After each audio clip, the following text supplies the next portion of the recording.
Dear students, good morning to all. நம்ம properties of matters and அக்கோஸ்டிக்ஸில் வந்து இப்போ topic number 1 elasticity discuss பண்ணியிருக்கோம். அடுத்து செகண்ட் கான்செப்ட் வந்து விஸ்காசிட்டி அப்படிங்கிற டாபிக் டிஸ்கஸ் பண்ண போகிறோம். விஸ்காசிட்டி அப்படின்னா பாகியல் தன்மைன்னு சொல்லுவோம். பாகியல் தன்மை, ஓகேங்களா? ஸோ இது வந்து பார்த்தா நமக்கு ஹியூஜ் அப்ளிகேஷன்ஸ் இருக்குது. இண்டஸ்ட்ரியில் இன்றைக்கி விஸ்காசிட்டி அப்படிங்கிறது ஒரு மிகப்பெரிய ரோல் இருக்குது. பர்டிகுலராக மிஷினரி எல்லா எக்யூப்மெண்ட்டுக்குமே வந்து பார்த்தா it is based on the viscosity, ஓகேங்களா? அதனுடைய இயக்கமானது பாகியத்தன்மையை பொறுத்து வெப்பநிலையை பொறுத்து வந்து நம்ம டு இம்ப்ரூவ் பண்ண முடியும். ஸோ விஸ்காசிட்டி அப்படின்னா என்னன்னு பார்த்தோம்னா, viscosity is defined as property of the fluid to oppose the relative motion, to oppose the relative motions between the two layer, ஓகேங்களா? ஸோ விஸ்காசிட்டி அப்படின்னா பாகியத்தன்மை, அது எப்படி சொல்லலாம்னா it is the property of the fluid to oppose the relative motion, to oppose the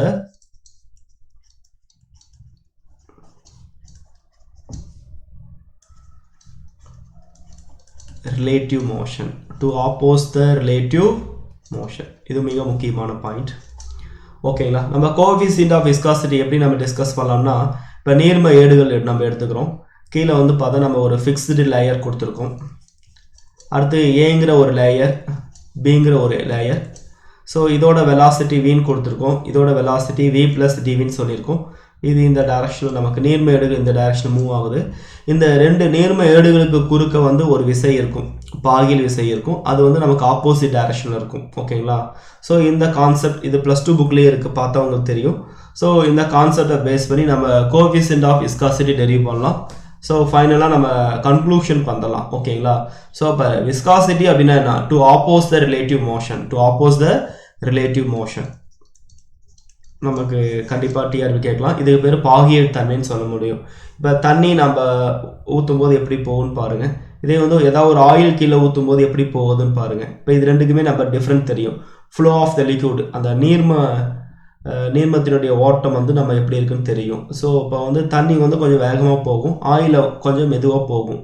so அதுக்கான காரணம் என்னன்னு பார்த்தோம்னா அங்கே இருக்கிற பாகியல் தன்மை, ஓகேங்களா? இதை பற்றி நம்ம ஒன் பை ஒன்னாக அடுத்த கிளாஸில் டிஸ்கஸ் பண்ணிக்கலாம். சிம்பிளாக விஸ்காசிட்டி அப்படின்னா என்ன, அதோட சிம்பிள் வந்து நம்ம ஈட்டா அப்படிங்கிற சிம்பிள் சொல்லுவோம். பாகியல் தன்மையை ஈட்டா அப்படிங்கிற சிம்பிள் சொல்லுவோம், பாகியல் தன்மை. இதுக்கு பேர் கோஎஃபிஷியன்ட் ஆஃப் விஸ்காசிட்டி. அப்படின்னா to oppose the relative motion, to oppose the relative motion, ஓகேங்களா? ஸோ அப்போ வந்து பாருங்க, the force of viscosity, the force of viscosity acting எப்படி இருக்குன்னா tangent between the two layer, tangent between the two layer. அந்த viscous ஃபோர்ஸை நம்ம எந்த லா யூஸ் பண்ணி எக்ஸ்பிளைன் பண்ணலாம்னா Newton first law. So viscous force it is explained by using Newton first law. கண்டிப்பாக இது டிஆர்பியில் கேட்கலாம், ஓகேங்களா? அந்த ஃபோர்ஸ் வந்து நமக்கு எதை டிபெண்ட் பண்ணியிருக்குன்னா area of the liquid, velocity gradient. Velocity கிரேடியன்ட்னா அது dv/dxன்னு சொல்லுவோம். அப்போ force is directly proportional to area, viscous force is directly proportional to area, viscous force is directly proportional to velocity gradient. Velocity gradient அப்படின்னா x வரும், ஓகேங்களா? இப்போ நம்ம விஸ்காஸ் ஃபோர்ஸ் எப்படி சொல்லணும்னா F - ηA dv/dx. இது மிக முக்கியமான ஃபார்முலா. இதை யூஸ் பண்ணி நமக்கு விஸ்காஸ் ஃபோர்ஸ் கண்டுபிடிக்கலாம். F அப்படின்னா விஸ்காஸ் ஃபோர்ஸ், F அப்படின்னா விஸ்காஸ் ஃபோர்ஸ். ஈட்டா அப்படின்னா கோஎஃபிஷியன்ட் ஆஃப் விஸ்காசிட்டி. A அப்படிங்கிறது area of the cross section, dv/dxங்கிறது வெலாசிட்டி கிரேடியன்ட். வெலாசிட்டி கொடுத்துருவாங்க, டிஸ்டன்ஸ் கொடுத்துருவாங்க, இல்லை டைரெக்டாக வெலாசிட்டி கிரேடியன்ட் கூட கொடுத்துருவாங்க. ஓகே, இங்கே நமக்கு எதுக்காக நமக்கு நெகட்டிவ் சைன் கொடுத்துருக்காங்கன்னா விஸ்காஸ் ஃபோர்ஸ் ஆப்போஸ் த நான் சொல்லியிருக்காங்களா oppose the relative motion between the two layer. நம்ம ஆல்ரெடி பார்த்துருக்கோம், ஓகேங்களா? The negative sign implies that the force is frictional and it is also oppose the relative motion, ஓகேங்களா? இந்த ஃபார்ம்லாம் note பண்ணிக்கோங்க. Viscous force F - ηA dv/dx. இங்கே force வந்து directly proportional to area, force is directly proportional to dv/dx. இது ரெண்டும் மிக முக்கியமானது. இங்கே ஈட்டாங்கிறது நமக்கு என்னன்னு சொல்லணும்னா coefficient of viscosity, coefficient of viscosity நம்ம சொல்லலாம், ஓகேங்களா? அந்த நெகட்டிவ் சைன் நம்ம என்ன சொல்லணும்னா the force, அந்த friction force இருக்குல்ல, it is always oppose the relative motion between the two layer, ஓகேங்களா? இப்போ நமக்கு விஸ்காசிட்டி கோஎஃபிஷியன்ட் ஆஃப் விஸ்காசிட்டி நம்ம இது வந்து டெரிவ் பண்ண முடியும். நமக்கு ஈட்டா தானே தேவை. அப்போ ஈட்டா வச்சுக்கிட்டு நம்ம என்ன பண்ணலாம்னா மீதி எல்லாமே கீழே கொண்டு வந்துடலாமா. F divided by A dV by dx. Fக்கு நம்ம நியூட்டன் அப்ளை பண்ணிக்கலாம், ஏரியாவுக்கு மீட்டர் ஸ்கொயர் அப்ளை பண்ணிக்கலாம், வெலாசிட்டிக்கு மீட்டர் செகண்ட் மைனஸ் 1, டிஸ்டன்ஸ்க்கு மீட்டர். ஸோ அப்போ இந்த மீட்டர் நீங்கள் கேன்சல் பண்ணிடலாம். ஸோ மேலே கொண்டு போகும்போது நியூட்டன் செகண்ட் மீட்டர் மைனஸ் 2. இது மிக முக்கியமானது, இந்த யூனிட் மிக முக்கியமானது. இந்த நியூட்டன் நம்ம எப்படி டெரிவ் பண்ணலாம்னா கிலோகிராம் நியூட்டன் வந்து F = MA தானே, எம்னா கிலோகிராம், ஏக்கு வந்து மீட்டர் செகண்ட் மைனஸ் 2. ஆல்ரெடி அங்கே செகண்ட் மீட்டர் மைனஸ் 2 இருக்குது. இப்போ டெரிவ் பண்ணும்போது kilogram metre power minus 1 second power minus 2 second power minus 2 நமக்கு கிடைக்கும். ஸோ நல்லா பாருங்கள், நமக்கு எதாவது மிஸ் பண்ணியிருக்குமா, இது மறுபடியும் டெரிவ் பண்ணிக்கலாம், சாரி. ஸோ ஈட்டாக்கு நம்ம என்ன பண்ணலாம் அப்படின்னா நியூட்டனுக்கு வந்து நம்ம என்ன பண்ணலான்னா F = MAங்கிற கான்செப்ட் தானே, ஏக்கு கிலோகிராம் போட்டுக்கலாம், ஆக்சலரேஷனுக்கு மீட்டர் செகண்ட் மைனஸ் 2. ஓகே, இது கரெக்டாக நம்ம போட்டோம்.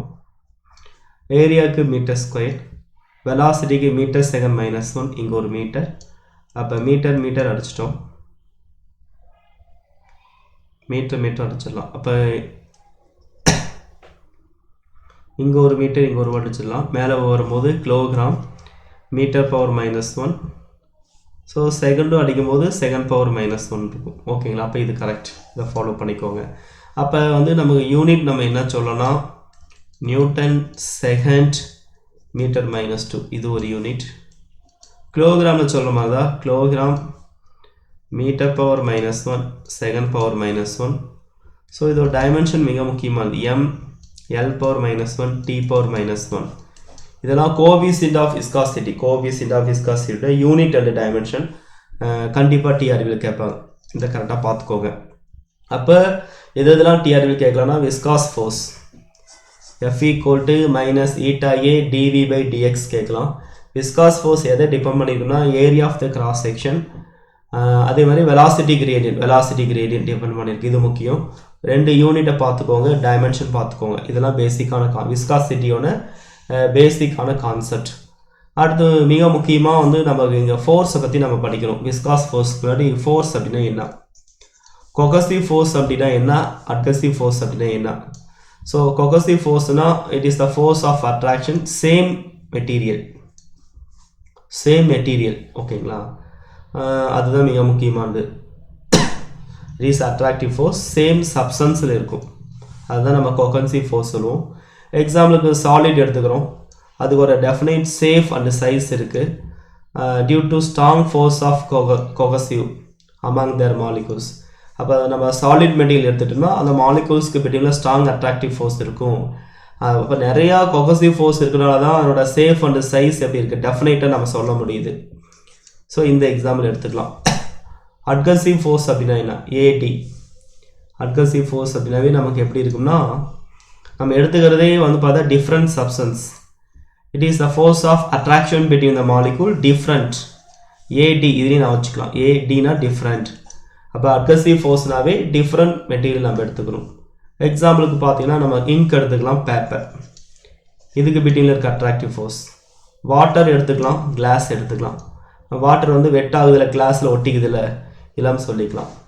அதே சமயம் கான்ட்ராக்டரி மெர்குரி வந்து நம்ம எடுத்துட்டோம்னா டஸ் நாட் வெட் கிளாஸ். என்ன காரணம், the force of cohesive between the mercury molecule is much. So இங்கே மெர்குரியை பொறுத்தவரை நமக்கு என்ன இருக்குன்னா கொஹசிவ் ஃபோர்ஸ் தான் அதிகமாக இருக்கும், கொஹஷன் ஃபோர்ஸ் தான் நமக்கு அதிகமாக இருக்கும். ஸோ அதனால தான் நமக்கு என்ன ஆகுதுன்னா ஒட்ட மாட்டேங்குது. ஓகேங்களா,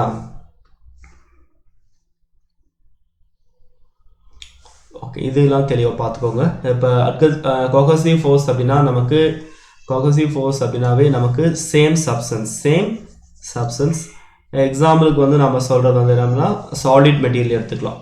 இது வந்து டெஃபினைட் சேஃப் அண்ட் சைஸ் இருக்கும். மாலிகூல்ஸ் பிட்வீனில் ஸ்ட்ராங்கான கொஹசிவ் ஃபோர்ஸ் இருக்கிறதுனால டெஃபினைட்டான சேஃப் அண்ட் சைஸ் இருக்கும். ஓகே, Second, adhesive force அப்படினாவே different substance between இருக்கிற attractive force.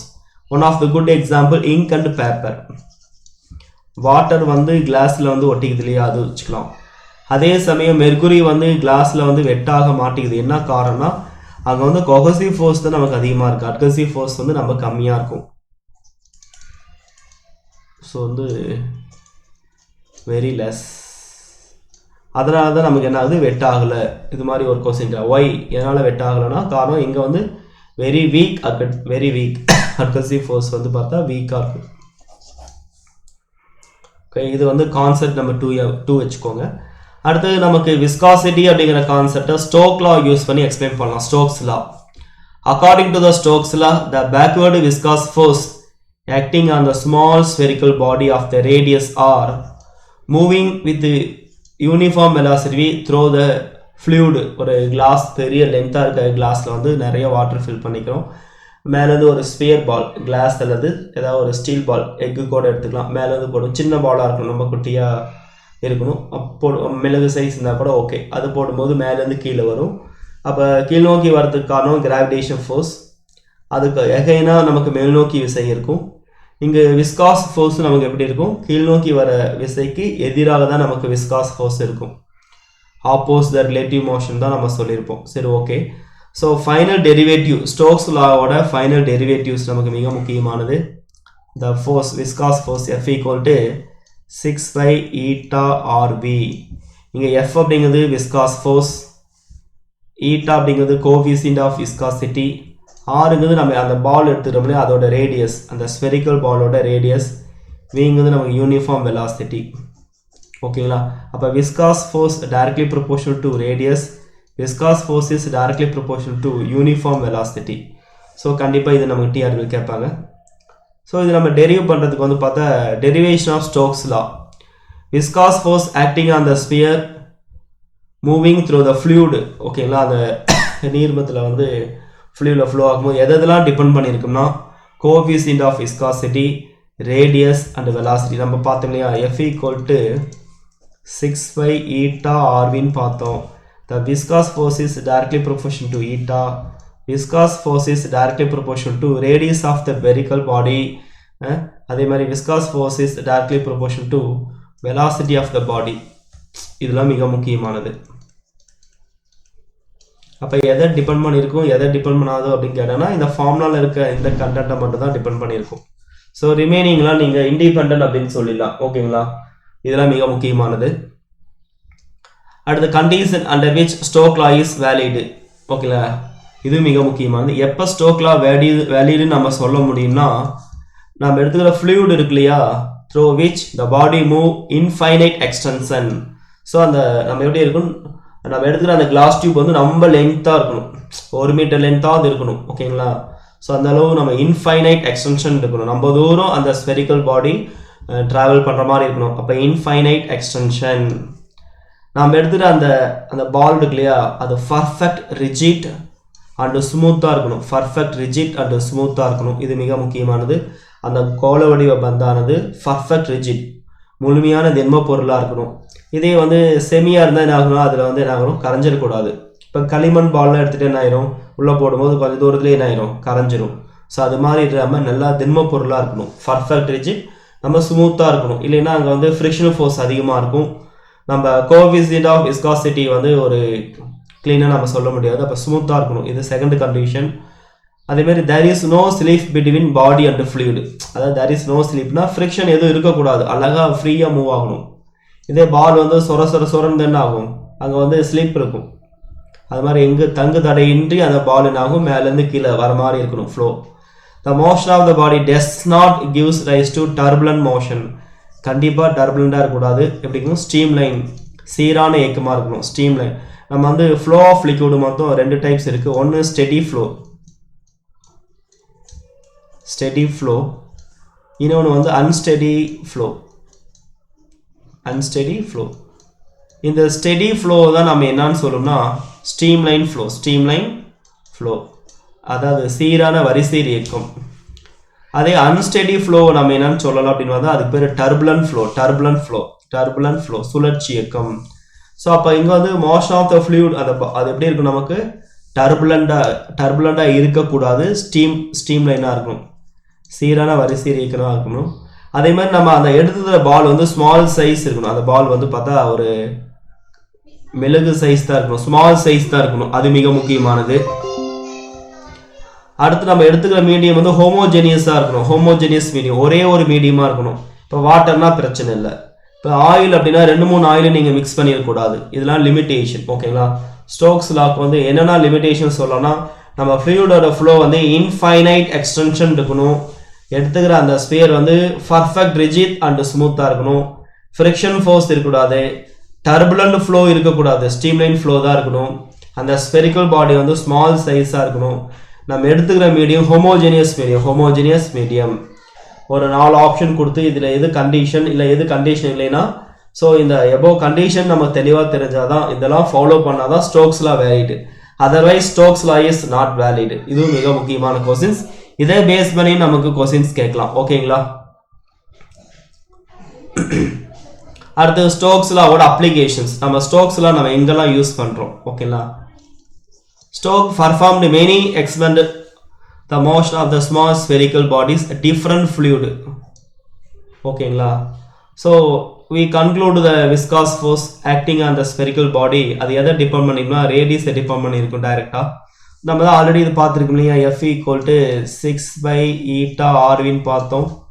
The viscous force directly proportional to coefficient of viscosity. The viscous force directly proportional to radius of the spherical body.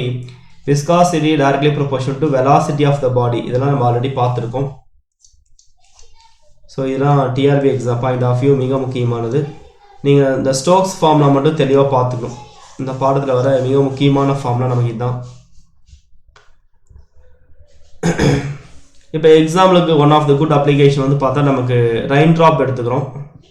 Rain drop வந்து smaller in size, the terminal velocity நமக்கு ஸ்மாலாக இருக்கும். ஓகேங்களா? Since the rain drops are small in size and the terminal velocity முற்று திசை வேகம் நமக்கு ஸ்மாலாக தான் இருக்கும். Remain suspended in air in the form of cloud. அப்போ நமக்கு மலைத்துளிகள்லாம் நம்ம குட்டி குட்டியாக இருக்கும்போது அதனோட டெர்மினல் வெலாசிட்டி கம்மியாக இருக்கனால அது எப்படி இருக்கும்னா அப்படியே மேகமூட்டங்களாக காற்றுல அப்படியே இருக்கும், கிளவுட்ஸாக இருக்கும். எப்போ க்ரோன் அப் ஆகும்னா அதோட டெர்மினல் வெலாசிட்டி அதிகமாகும் போது என்ன ஆகுதுன்னா அது மலைத்துளியாக நமக்கு கிடைக்குது. அப்போ டெர்மினல் வெலாசிட்டி கம்மியாக இருந்துச்சுன்னா அது நமக்கு என்னவா இருக்கும்னா டெர்மினல் வெலாசிட்டி, அதை டெர்மினல் வெலாசிட்டி விசின்னு சொல்லலாம். அது லோவாக இருந்துச்சுன்னா கிளவுட்ஸாக இருக்கும். டெர்மினல் வெலாசிட்டி ஹையாக இருக்கும்போது அது என்ன வரும்? ரெயின். ஹையாக இருக்கும்போது, லோவாக இருக்கும்போது நம்ம கிளவுடு ஃபார்ம் ஆகும். இது மிக முக்கியமானது. டெர்மினல் வெலாசிட்டி கம்மியாக இருந்தால் நம்ம எப்படி சொல்லலாம், அதிகமாக இருக்கும்போது நம்ம எப்படி சொல்லலாம். திஸ் லா எக்ஸ்பிளைன் கிளவுட் வந்து மேகமூட்டங்கள் வந்து ஃப்ளோட் ஆகுது இல்லையா, அதை பற்றி எக்ஸ்பிளைன் பண்ணலாம். லார்ஜர் ரெயின் ட்ராப்ஸ் நமக்கு மேலே மலைத்துளிகள் வந்து பெருசாக இருக்கும்போது மேலே படும்போது நமக்கு வலியை உருவாக்குது. மோர் தென் ஸ்மாலர் ஒன்ஸ். ஸ்மாலர் ஒன்க்கு வந்து நமக்கு டெர்மினல் வெலாசிட்டி கம்மியாக இருக்கும், அதனால் வந்து நமக்கு எந்த ஹார்டனிங் இருக்காது. ஸோ மலைத்துளிகள்லாம் கொஞ்சம் வடிவத்தில் பெருசாக இருக்கும்போது அது மேலேருந்து கீழே வரும்போது வேகமாக வரும், அதோட டெர்மினல் வெலாசிட்டி அதிகம், அதனால தான் நமக்கு ஹார்டன் பண்ணுது. A man coming down with the help of parachute மிக முக்கியம். It is working on the concept constant terminal velocity. So terminal velocity நமக்கு லோவாக இருக்கும்போது கிளவுட் அப்படிங்கிற கான்செப்ட் எக்ஸ்பிளைன் பண்ண முடியும். டெர்மினல் வெலாசிட்டி ஹையாக இருக்கும்போது ரெயின் அப்படிங்கிற கான்செப்ட் எக்ஸ்பிளைன் பண்ண முடியும். டெர்மினல் வெலாசிட்டி கான்ஸ்டண்ட்டாக இருக்கும்போது we can explain the parachute. இது மாதிரி இந்த ஹிண்ட்ஸை மட்டும் தெளிவாக வெளியே எடுத்துக்கோங்க. டெர்மினல் வெலாசிட்டி வந்து நமக்கு லோவாக இருக்கும்போது கிளவுடு கான்செப்ட், ஹையாக இருக்கும்போது ரெயின் கான்செப்ட், கான்ஸ்டண்ட்டாக இருக்கும்போது நமக்கு பேராஷூட்டோட கான்செப்ட். இதெல்லாம் நீங்கள் தெளிவாக பார்த்துக்கணும். ஓகே, இதெல்லாம் தெளிவாக நோட் பண்ணிக்கோங்க. அடுத்து நம்ம டிஸ்கஸ் பண்ணுறது வந்து பார்த்தீங்கன்னா ஸ்ட்ரீம்லைன் ஃப்ளோ. நமக்கு வந்து பார்த்தா நீர்ம ஓட்டமாக வந்து ரெண்டாக பிரிக்கலாம், நிலையான ஓட்டம், நிலையற்ற ஓட்டம் பிரிக்கலாம். ஸ்ட்ரீம்லைன் ஃப்ளோ அப்படின்னு பார்த்தோம்னா நமக்கு எப்படி இருக்கும்னா, ஜென்ரலாக ஃப்ளோ ஆஃப் ஃப்ளூயிட் வந்து பார்த்தா நிறையா சொல்ல முடியும். ஸ்டெடியாக இருக்குது, ஸ்டெடிக்கு பேர் என்ன ஸ்ட்ரீம்லைன் சொல்லலாம். அன்ஸ்டெடி அப்படின்னா டர்புலன்ட் சொல்ல முடியும், சுழற்சி இயக்கம். compressible incompressible சொல்லலாம், viscous non viscous இது மாதிரி 3 கேட்டகரா பிரிக்கலாம். When the liquid flow such that each particle of the fluid when the liquid flow such that each particle of the liquid passing through the point move at same path and the same velocity. ஓகேவா, liquid flow ஆகுது, அதில் இருக்கக்கூடிய ஒவ்வொரு மாலிகூல்ஸுமே எப்படி இருக்கு, same path and same வெலாசிட்டினா அதுக்கு பேர் என்னன்னா streamline flow.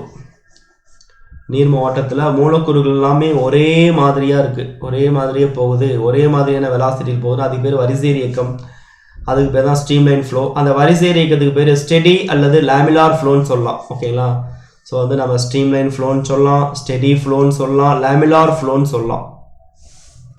The flow of the fluid வந்து பார்த்தீங்கன்னா நமக்கு எப்படி இருக்குன்னா up to certain velocity, critical velocity வரை இருக்கிறதுக்கு பேர் ஸ்ட்ரீம்லைன் ஃப்ளோ.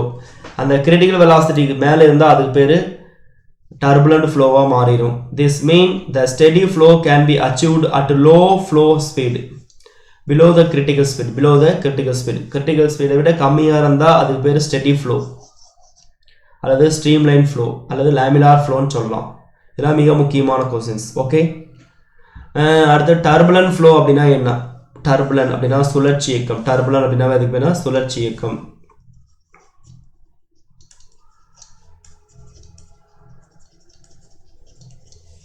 சுழற்சி இயக்கம் சொல்லுவோம். இங்கே வெலாசிட்டி வந்து சேஞ்ச் ஆகும். ஓகேங்களா, போத் மேக்னிடியூட் அண்ட் டைரக்ஷனே பார்ட்டிகல் டு பார்ட்டிகல் நமக்கு சேஞ்ச் ஆகும். In this case velocity changes both in magnitude and direction from particle to point, particle to particle ஒவ்வொரு பிளேசஸ்லையுமே வெலாசிட்டி சேஞ்சஸ் ஆகும், மேக்னிடியூட் சேஞ்சஸ் ஆகும். ஸோ இதுக்கு பேர் தான் டர்புலன்ட் ஃப்ளோ, சுழற்சி இயக்கம். Turbulent is also called erratic, அது வேர்ல்ஃபுல்னு சொல்ல முடியும், அல்லது வந்து எட்டிஸ் சுழல் மின்னோட்டம் அப்படிங்கிற மாதிரி சொல்ல முடியும். ஓகேங்களா, so flow of water just behind the boat, நம்ம போட் போயிட்டு இருக்கு, போட்டுக்கு முன்னாடி தண்ணி கிழிச்சிட்டு போகுது இல்லையா, அது சுழற்சிக்கு சொல்ல முடியும். நம்ம பைக்கில் வேகமாக போயிட்டு இருக்கோம், நமக்கு முன்னாடி வர காற்றுனாது நம்ம மேலே பட்டு கிழிச்சிக்கிட்டு 2 சைடு போகுது இல்லையா, அது மாதிரி பைக்கில் போகும்போது போட்டில் போகும்போது நமக்கு முன்னாடி காற்றுனாது, அப்படியே வண்டியில் பட்டு நம்ம மேலே பட்டு 2 சைடு என்னாது கிழிச்சிட்டு வேகமாக போகிறது வந்து டர்புலன்ட் ஃப்ளோக்கு நம்ம எக்ஸாம்பிளாக சொல்ல முடியும். இது மிக முக்கியமான கொஸ்டின்ஸ். டர்புலன்ட் அப்படின்னா நம்ம வெலாசிட்டி ஒவ்வொரு பாயிண்ட் டு பாயிண்ட் வேரி ஆகும், மேக்னிடியூட் வேரி ஆகும். ஸோ இது மிக முக்கியமானது. Turbulent is also called unsteady, non laminar, எராட்டிக்லாம் சொல்ல முடியாது. Turbulent flow is also called unsteady flow, erratic ஃப்ளோன்னு சொல்ல முடியும், அன்ஸ்டெடி ஃப்ளோன்னு சொல்ல முடியும், நான் லேமிலார் ஃப்ளோன்னு சொல்ல முடியும். எக்ஸாம்பிளுக்கு இந்த 2 ஃபாலோ பண்ணிக்கோங்க. இதெல்லாம் மிக முக்கியமான கொஸ்டின்ஸ். ஓகேங்களா, அடுத்து இந்த ரெனால்டு நம்பர் அப்படின்னா என்ன? ரெனால்டு நம்பர் அப்படின்னா என்ன? இதோட நம்ம ஆர் அப்படின்னு சொல்லலாம், அல்லது கேங்கிற சிம்பிள் கூட யூஸ் பண்ணலாம்.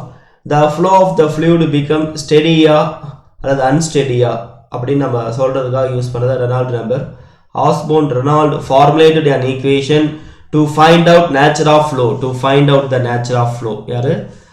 Osborne Reynold formulated an equation to find the nature of the flow.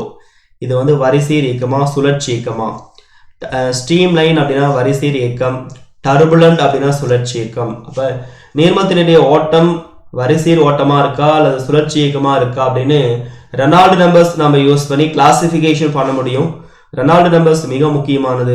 Huge number of times already example கேட்டுருக்காங்க. Rho V D by eta. இங்கே வந்து ரெனால்ட் இஸ் எ நம்பர், இதுக்கு யூனிட்டோ டைமென்ஷனோ கிடையாது. So dimensionless number. It is denote, அதுக்கு R அப்படிங்கிற சிம்பிளோ அல்லது R அல்லது கேங்கிற simple நாம் யூஸ் பண்ணிக்கலாம்.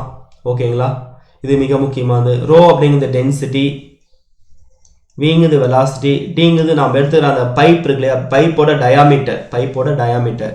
ரோ டினோட் த டென்சிட்டி, விங்கிறதுக்கு பேர் என்ன? வெலாசிட்டி. டி அப்படிங்கிறது நாம் எடுத்துகிற அந்த பைப்போட டயாமீட்டர் அகலம். ஈட்டா அப்படிங்கிறது கோஎஃபிஷியன்ட் ஆஃப் விஸ்காசிட்டி. இப்போ ரெனால்டு நம்பர் சொல்லாமா? R equal to rho V D by eta. So இது மிக முக்கியமான ஃபார்முலா. கண்டிப்பாக டிஆர்பி எக்ஸாமில் ஷூராக கேட்கறதுக்கு அதிகமான வாய்ப்புகள் இருக்குது. ஸோ இந்த டேபிளேஷன் மிக முக்கியம். ரெனால்டு நம்பர் தௌசண்ட்ஸ்குள்ளே இருந்தால் அதுக்கு பேர் என்ன ஸ்ட்ரீம்லைன் ஃப்ளோ. அதே 2000க்கு மேலே இருந்தால் எபோவ் 2000 அதுக்கு பேர் டர்புலண்ட். இதுக்கு மிடில் இருந்துச்சுன்னா 1000லேருந்து 2000 வரை தான் அதுக்கு பேர் அன்ஸ்டெடி ஃப்ளோன்னு சொல்லலாம். இது மூணும் கரெக்டாக ஃபாலோ பண்ணிக்கோங்க.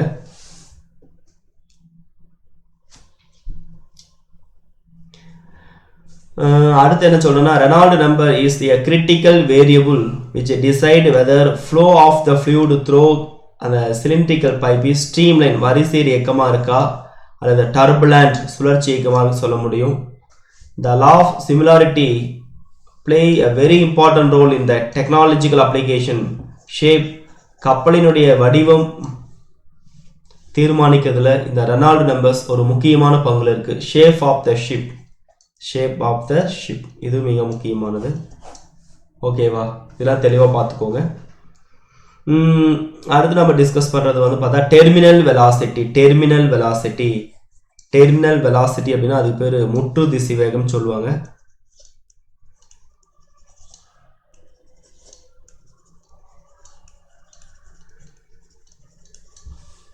டெர்மினல் வெலாசிட்டி நம்ம முற்று திசைவேகம் சொல்ல முடியும். To understand the terminal velocity, consider the small metallic sphere falling freely from the rest through the large column of the viscous fluid. பெரிய ஒரு கண்ணாடி டியூப்ல 1 மீட்டர் நீளம் இருக்கிற ஒரு கண்ணாடி டியூப்ல வாட்டர் ஃபில் பண்ணிக்கிறோம். அதில் ஒரு ஸ்மால் அப்படியே சாஃப்டா இருக்கிற ஒரு மெட்டாலிக் ஸ்பியர் அந்த சின்ன பால்ரஸ் கொண்டு அப்படியே போடுறோம். அப்படியே ஃப்ரீயா மேலேருந்து கீழே வருது. ஓகேங்களா. ஸோ அப்போ அந்த விஸ்காஸ் ஃபோர்ஸ் வந்து பார்த்தா அந்த ஸ்பியர் மேலே ஆக்ட் ஆகிற அந்த ஃபோர்ஸ் இருக்கு இல்லையா, என்னென்ன ஃபோர்ஸில் ஆக்ட் ஆகும்னா கிராவிடேஷன் ஃபோர்ஸ். ஸோ ஃபர்ஸ்ட் வந்து அந்த கீழ் நோக்கி வரதுக்கு காரணம் என்ன, gravitation force. It is vertically downward.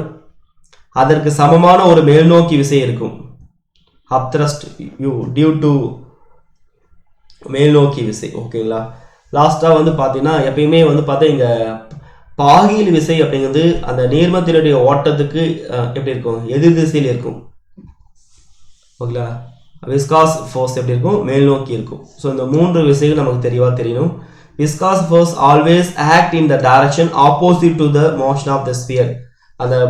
அந்த ஸ்பியர் வந்து கீழ் நோக்கி வரும்போது அதற்கு என்ன, அது விஸ்காஸ் ஃபோர்ஸ் பாகியல் விசையாக வந்து அதற்கு மேல் நோக்கி இருக்கும். புவியீர்ப்பு விசைக்கு எதிராக மேல் நோக்கி இருக்கும். மொத்தம் இங்கே 3 ஃபோர்ஸ் இருக்குது. கிராவிடேஷன் ஃபோர்ஸ், மேல் நோக்கி விசை, அடுத்து நம்ம என்ன சொல்ல முடியும், விஸ்காஸ் ஃபோர்ஸ் நம்ம சொல்ல முடியும். இதெல்லாம் மிக முக்கியமானது, வெரி வெரி வெரி இம்பார்ட்டன்ட். அடுத்து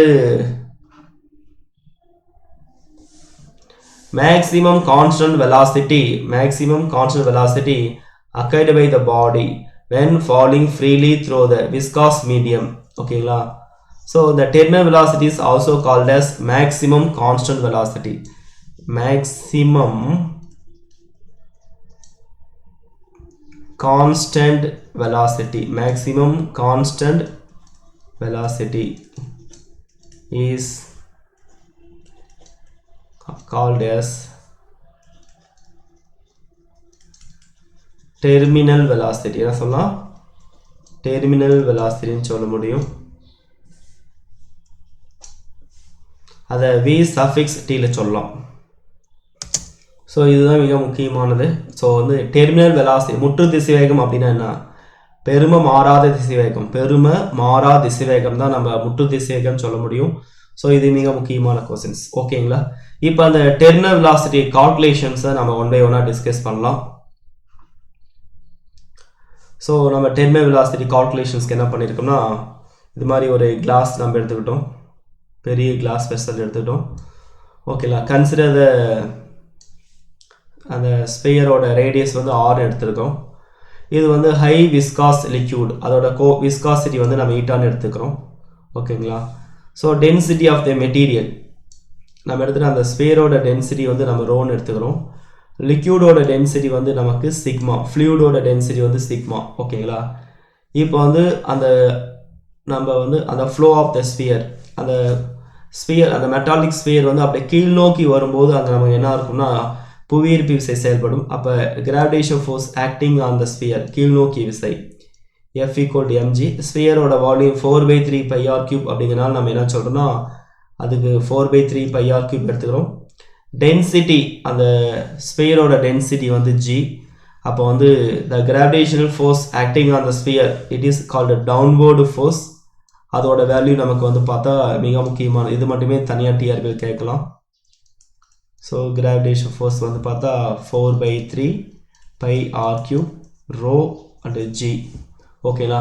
ஸோ அதற்கு சமமான ஒரு மேல்நோக்கி விசை இருக்கும் அப்த்ரஸ்ட். ஓகேங்களா. அது மேல்நோக்கி விசை வந்து பார்த்தா நார்மல் ஃபோர்ஸ் வந்து பார்த்தா 4/3 pi r cube sigma g. இங்கே சிக்மா அப்படிங்கிறது வந்து பார்த்தா அந்த ஃப்ளூயிடோட அந்த ஃப்ளூயிடு ஓகேங்களா அதை ஆப்போஸ் பண்ணி தானே போகுது ஃப்ளூயிடோட டென்சிட்டி. அடுத்து நமக்கு இங்கே இருக்க விஸ்காஸ் ஃபோர்ஸ்க்கு ஸ்டோக்ஸ் லா தெரியும். 6 ஈட்டா ஆர்வி. ஸோ இந்த 3 ஃபோர்ஸ் நமக்கு தெரியும். அப்போ மொத்த கீழ்நோக்கி விசையும் மொத்த மேல்நோக்கி விசையும் நம்ம சமப்படுத்திக்கலாம். அப்போ கீழ்நோக்கி விசை கிராவிடேஷன் ஃபோர்ஸ் மட்டும் இருக்கும். அடுத்து அப்வர்டு ஃபோர்ஸுங்கிறது மேல்நோக்கி விசையும் அந்த விஸ்காஸ் ஃபோர்ஸ் இருக்கும். இதை டோட்டலாக ஆட் பண்ணி நீங்கள் சால்வ் பண்ணிக்கலாம். ஓகேங்களா. ஸோ இது வந்து கிராவிடேஷன் ஃபோர்ஸ், இது வந்து பார்த்தா உங்களுக்கு மேல்நோக்கி விசை, இது ஒரு சைடு வச்சுக்கலாம். ஸ்டோக்ஸ் ஃபோர்ஸ் விஸ்காஸ் ஃபோர்ஸ் நம்ம ஒரு சைடு வச்சுக்கலாம். இதை டேலி பண்ணும்போது நமக்கு டெர்மினல் வெலாசிட்டி வந்து பார்த்தா அதோட வேல்யூ வந்து பார்த்தா terminal velocity equal to 2/9 r squared rho minus sigma g by eta. இது மிக முக்கியமானது. டெர்மினல் வெலாசிட்டி வந்து 2/9 times terminal velocity directly proportional to square of the radius, directly proportional to different density, directly proportional to gravity, inversely proportional to coefficient of viscosity.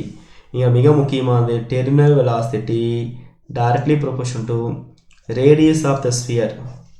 இது மிக முக்கியமான questions நமக்கு திரும்ப திரும்ப நமக்கு டிஆர்பி எக்ஸாமில் கேட்கறது. இது நீங்கள் தெளிவாக பார்த்துக்கணும். ஓகேங்களா.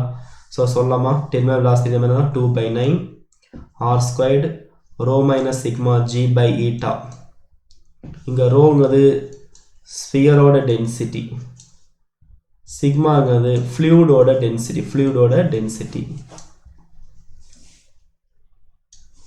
அடுத்து it should be note that the terminal speed of the sphere வந்து பார்த்தா directly proportional to square of the radius. இப்போ தான் பார்த்தோம். மிக முக்கியமானது டிஆர்பி கேட்கலாம். டெர்மினல் வெலாசிட்டி எதை depend பண்ணியிருக்குன்னா directly proportional to square of the radius of the sphere.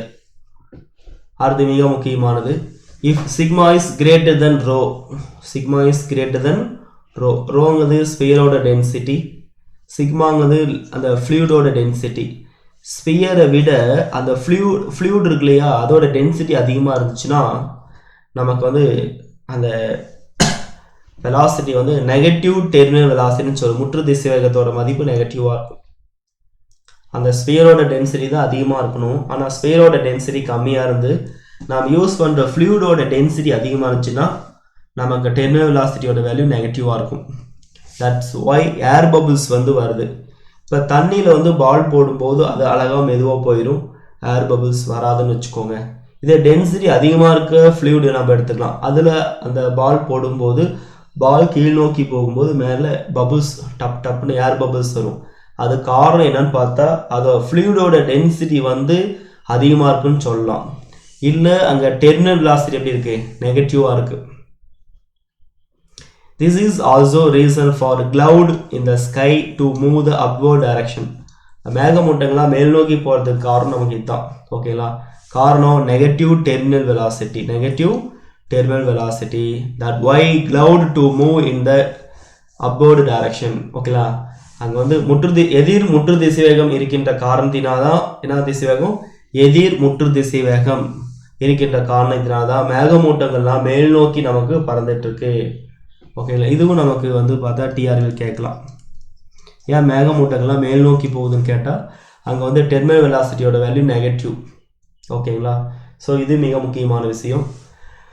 அடுத்து பார்க்குறது விஸ்காசிட்டியோட அப்ளிகேஷன்ஸ். விஸ்காசிட்டி நம்ம எங்கெங்கெல்லாம் யூஸ் பண்ணலாம்னா முக்கியமான ரோல்.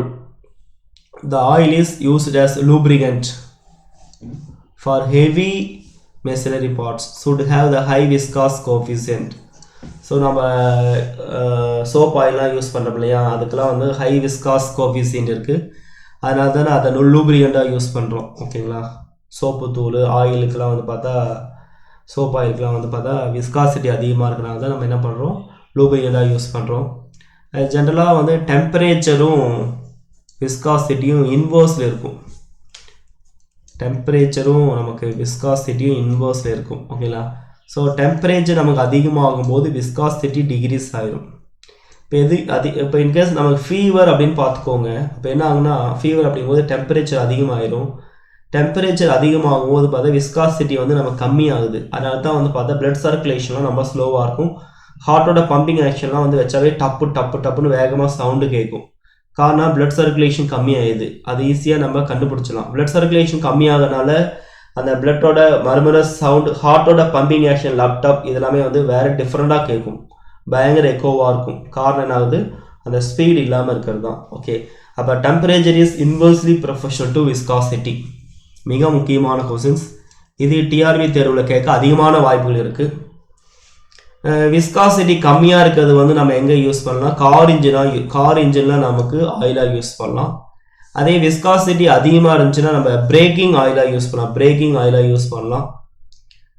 அதே மாதிரி பிளட் சர்க்குலேஷன் மெயினாக எதை டிபெண்ட் பண்ணியிருக்குன்னா விஸ்காசிட்டி ஆஃப் த ஃப்ளூயிடை பொறுத்து தான் டிபெண்ட் பண்ணியிருக்கும்.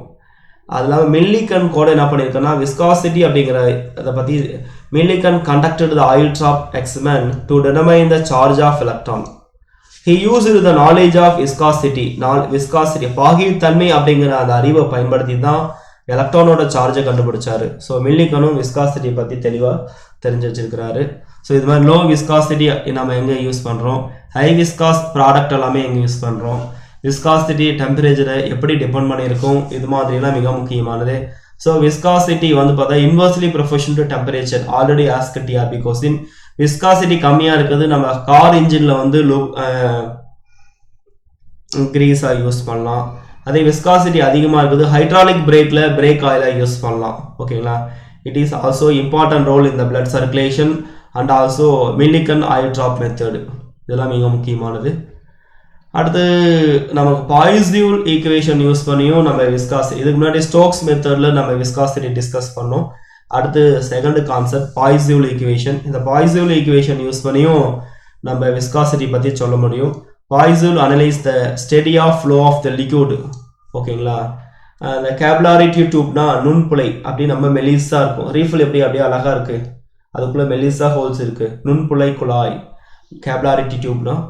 ஸோ இந்த நீர்மத்தினுடைய ஓட்டம் வந்து பார்த்தா steady flow of the liquid. அவர் சொன்னதே வந்து பார்த்தா நீர்மத்தினுடைய ஓட்டம் எப்படி இருக்கும், ஹரிசாண்டலாக ஒரு டியூப் வச்சு அப்படி இருக்கும், வரிசையில் ஓட்டமாக இருக்கும், ஸ்டெடி ஃப்ளோவாக இருக்கும். He derived an expression volume of the liquid per flow per second in the capillary tube. ஓரளவு நேரத்தில் அந்த கேப்லாரி டியூப்லேருந்து வெளிவருகின்ற அந்த நீர்மத்தினுடைய பருமனை அவர் கண்டுபிடிச்சாரு. ஒரு வினாடியில் அந்த குழாயிலிருந்து, நுண்புலை குழாயிலிருந்து வெளிவருகின்ற திரவத்தினுடைய பருமனை விளக்கியவர் யாருன்னா பாய்ஸ்யூல் ஈக்குவேஷன் யூஸ் பண்ணி நம்ம ஒரு வினாடியில் வெளிவருகின்ற அந்த ஃப்ளோ ஆஃப் த ஃப்ளூயிடு நம்ம கால்குலேட் பண்ண முடியும், அதோட வால்யூம் கால்குலேட் பண்ண முடியும். இவர் என்னென்ன கண்டிஷன் யூஸ் பண்ணிட்டாருன்னா ஃபாலோயிங் கண்டிஷன். நமக்கு ஃப்ளோ ஆஃப் த லிக்யூடு வந்து எப்படின்னும் ஸ்ட்ரீம்லைன் வரிசீர் ஓட்டமாக இருக்க வேண்டும். டியூப் வந்து நம்ம அந்த டியூப் எப்படி இருக்கணும், அழகாக ஹரிசாண்டலாக இருக்கணும். ஓகேங்களா? ஸோ அப்போ கிராவிட்டி அப்படிங்கிறது பெரிய இன்ஃப்ளூயன்ஸ் இருக்காது. The layer is contact with wall of the tube in at rest. The layer in contact with the wall of the tube. இது நமக்கு தேவை விட்டுருங்க. The pressure is uniform over any cross section of the pressure எப்படி இருக்கணும், கான்ஸ்டண்டாக இருக்கணும். Pressure எப்படி இருக்கணும், கான்ஸ்டண்டாக இருக்கணும். ஓகேங்களா? ஸோ அப்போ வெர்டிகலாக வச்சா கான்ஸ்டண்டாக இருக்காது. ஹரிசாண்டலாக டியூப் நம்ம யூஸ் பண்ணும்போதே ப்ரெஷர் கான்ஸ்டண்டாக தான் இருக்கும். அடுத்து பாய்ஸ்யூல் ஈக்குவேஷன். பரிமாண பகுப்பாய்வு முறை, எந்த முறையை பயன்படுத்தி இவர் பாய்ஸ்யூல் ஈக்குவேஷன் கண்டுபிடிச்சானா பரிமாண பகுப்பாய்வு, டைமென்ஷன் அனலைசிஸ் அந்த மெத்தடில் தான் நம்ம இந்த ஈக்குவேஷன் டெரிவ் பண்ணோம். So volume V equal to pi R⁴ P/8 eta L. இங்கே R அப்படிங்கிறது radius of the capillary tube. Pressure அப்படிங்கிறது கான்ஸ்டண்டாக எடுத்துக்கும். ஈட்டா அப்படிங்கிறது கோஎஃபிஷியன்ட் ஆஃப் விஸ்காசிட்டி. எல் அப்படிங்கிறது அந்த கேப்லாரிட்டி டியூபோட லென்த். ஓகேங்களா? பருமன். ஒரு வினாடியில் அந்த கேப்லரி டியூப்லேருந்து வெளிவர லிக்யூடோட volume V equal to so இது வந்து நமக்கு விஸ்காசிட்டி தான் தேவை. நீட்டாக மேலே கொண்டு வந்துக்கலாம். பை r⁴ p/8VL இது வந்து நம்ம விஸ்காசிட்டி கண்டுபிடிக்கலாம். இது மிக முக்கியமானது. ஓகேங்களா? So the above equation is known as Poiseuille equation. This relation hold good for the fluid of the velocity less than critical velocity. Velocity எப்படி இருக்கணும்? less than நமக்கு critical velocity தான் மட்டும்தான் இந்த ஃபார்முலா வேலிட். இந்த ஃபார்முலா வேலிட். ஓகேங்களா? So இதெல்லாம் நீங்கள் தெளிவாக பார்த்துக்கணும். ஓகே, ஸோ இதுவரையும் நம்ம என்ன பார்த்தோன்னா விஸ்காசிட்டி அப்படிங்கிற கான்செப்ட் தெளிவாக டிஸ்கஸ் பண்ணியிருந்தோம் இன்ட்ரோடக்ஷன். அடுத்து வந்து கொஹசிவ் ஃபோர்ஸ் அப்படின்னா என்ன, அட்ஹசிவ் ஃபோர்ஸ் அப்படின்னா என்ன, செகண்ட் கான்செப்ட். அடுத்து ஸ்டோக்ஸ்ல அப்படின்னா என்ன, அதோட டெரிவேஷன்ஸ் பற்றி டிஸ்கஸ் பண்ணியிருந்தோம் 3. 4வது வந்து streamline flow, 5 turbulent flow, 6 Reynolds number, 7 terminal velocity, 8 terminal velocity எப்படி கண்டுபிடிக்கிறது, 9 அப்ளிகேஷன்ஸ், 10 வந்து பாய்சூல் ஈக்குவேஷன். மொத்தமாக இதுவரையும் விஸ்காசிட்டி அப்படிங்கிறத 10 டாபிக் டிஸ்கஸ் பண்ணியிருக்கோம். அகைன் நான் சொல்கிறேன், நோட் பண்ணிக்கோங்க. ஃபஸ்ட்டு விஸ்காசிட்டியோட பேசிக் கான்செப்ட் நோட் பண்ணிட்டோம். செகண்டு கொஹசிவ் ஃபோர்ஸ் அப்படின்னா என்ன, அட்ஹசிவ் ஃபோர்ஸ் அப்படின்னா என்ன. தேர்டு ஸ்டோக்ஸ் லா, அதோட கண்டிஷன்ஸ் நம்ம டிஸ்கஸ் பண்ணியிருந்தோம். 4th வந்து பார்த்தீங்கன்னா streamline flow, 5th turbulent flow, 6th Reynold number, 7th terminal velocity, 8th terminal வெலாசிட்டியோட அந்த கால்குலேஷன் டிஸ்கஸ் பண்ணியிருந்தோம். ஓகேங்களா? ஸோ இதெல்லாம் மிக முக்கியமானது. 9 வந்து அப்ளிகேஷன் ஆஃப் விஸ்காசிட்டி, அதை கூட பின்னாடி கொண்டு போய்க்கலாம். பாய்சூல் ஈக்குவேஷன் படிச்சுட்டு கூட என்ன பண்ணலாம், 9 பாய்சூல் ஈக்குவேஷன் வச்சுக்கோங்க, 10 அப்ளிகேஷன் ஆஃப் விஸ்காசிட்டி வச்சுக்கோங்க. ஓகேங்களா? ஸோ இந்த 10 டாபிக் நல்லா ரிவைஸ் பண்ணிக்கோங்க. நெக்ஸ்ட் கிளாஸில் இதில் வர சம்ஸ் அண்ட் அப்ஜெக்டிவ் கொஸ்டின்ஸை டிஸ்கஸ் பண்ணலாம். ஓகேங்களா? நல்லா ப்ரிப்பேர் பண்ணுங்கள். Study well, all the best, don't waste the time. ஒவ்வொரு யூனிட்டை ப்ரிப்பேர் பண்ண பிறகு ஸ்லிப் டெஸ்ட் கம்ப்ளீட் பண்ணும், அது மாதிரி ஃபுல் டெஸ்ட் கம்ப்ளீட் பண்ணும். இண்டிவிஜுவலாக அந்த யூனிட்குள்ளே நான் slip test and full test கொடுத்துருக்கேன். அது இல்லாமல் UGTRB ஃபிசிக்ஸ் அப்படிங்கிற ஃபோல்டர்லேயும் உங்களுக்கு ஃபுல் டெஸ்ட் 150 மார்க் கொடுத்துருக்கேன். ஓகேங்களா? இதெல்லாம் நீங்கள் தெளிவாக ப்ரிப்பேர் பண்ணணும். டைம் வேஸ்ட் பண்ணாத நல்லா படிங்க. Study well, all the best.